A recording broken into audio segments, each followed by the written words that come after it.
उपराष्ट्रपति एम वेंकैया नायडू अफ्रीकी देश सेनेगल की यात्रा पर हैं। उन्होंने कहा है कि भारत विकास की दिशा में सेनेगल का विश्वसनीय भागीदार बनने के लिए प्रतिबद्ध है। उपराष्ट्रपति ने आज सेनेगल के शीर्ष नेतृत्व से मुलाकात की। उन्होंने यूएनएससी में भारत की स्थायी सदस्यता के लिए सेनेगल के समर्थन के लिए आभार जताया। उपराष्ट्रपति एम वेंकैया नायडू ने राजधानी डकार में सेनेगल के राष्ट्रपति मैकी सैल से मुलाकात की। इस मौके पर उन्होंने कहा कि लोकतंत्र और धर्मनिरपेक्षता के साझा मूल्य दोनों देशों के बीच मधुर और मैत्रीपूर्ण संबंधों के आधार हैं। उपराष्ट्रपति ने कहा कि भारत सेनेगल संबंधों को आगे ले जाने की काफी संभावनाएं हैं।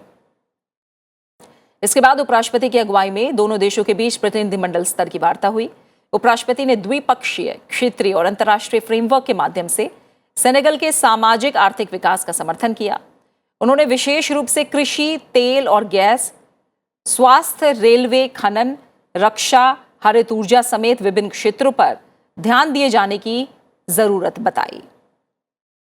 उपराष्ट्रपति ने डकार में उद्यमिता प्रशिक्षण और विकास केंद्र के उन्नयन के दूसरे चरण की घोषणा की। इस मौके पर विभिन्न क्षेत्रों में द्विपक्षीय साझेदारी को और मजबूत करने के लिए दोनों देशों के बीच 3 समझौता ज्ञापनों पर हस्ताक्षर किए गए हैं। ये करार राजनयिक और आधिकारिक पासपोर्ट धारकों के लिए वीजा मुक्त व्यवस्था करने और अगले 4 साल की अवधि के लिए सांस्कृतिक आदान प्रदान कार्यक्रम के नवीनीकरण से जुड़े हुए हैं। तीसरा समझौता ज्ञापन युवा मामलों में द्विपक्षीय सहयोग बढ़ाने से संबंधित है।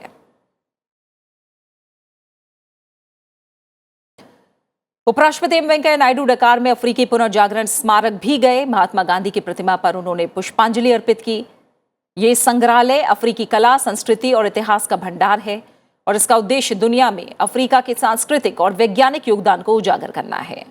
यहाँ कांस्य और तांबे की बनी 52 मीटर की एक विशाल संरचना है जो अफ्रीकी महाद्वीप की गरिमा और बेहतर भविष्य का प्रतीक है। उपराष्ट्रपति एम वेंकैया नायडू कल सेनेगल पहुंचे थे, जहां डकार हवाई अड्डे पर सेनेगल की ओर से विदेश मंत्री एसाता टालसाल ने उनका स्वागत किया। सेनेगल की यह पहली उच्च स्तरीय भारतीय यात्रा है और यह ऐसे समय में हो रही है जब दोनों देश अपने राजनीतिक संबंधों के 60 साल पूरे करने का उत्सव मना रहे हैं। उपराष्ट्रपति 3 देशों के दौरे के अंतिम पड़ाव में 4 जून से 7 जून तक कतर की यात्रा पर रहेंगे।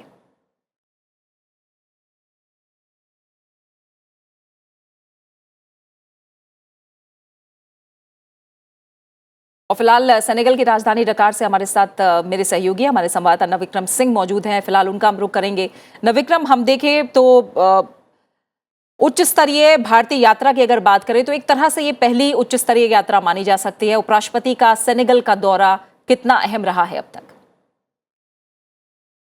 उपराष्ट्रपति कल अपनी सेनेगल यात्रा पर पहुंचे। गैबोन की यात्रा के बाद ये सेनेगल की उनकी यात्रा है। इसके बाद वो कतर जाएंगे। सेनेगल में उपराष्ट्रपति ने यहाँ के जो प्रेसिडेंट हैं उनसे मुलाकात की, उनसे बातचीत हुई और यहाँ इसके अलावा 3 अहम MOU भी साइन हुए हैं। उपराष्ट्रपति ने जोर दिया कि यहाँ दोनों देशों के बीच संबंध और मजबूत हों और बेहतर तालमेल हो। और साथ ही मैं आपको बताना चाहूँगा कि पिछले 1 साल में कोविड महामारी के बावजूद भी सेनेगल और भारत के बीच में करीब ट्रेड में 37% का इजाफा हुआ है, जो अपने आप में बेहद अहम है। और ये दिखाता है कि सेनेगल और भारत के बीच में अभी संभावनाएं बहुत ज़्यादा हैं। उपराष्ट्रपति ने दोनों देशों के संबंधों को मजबूती के साथ ही ये कहा कि जो सेनेगल की विकास यात्रा है उसमें भारत एक अहम भागीदार बनेगा।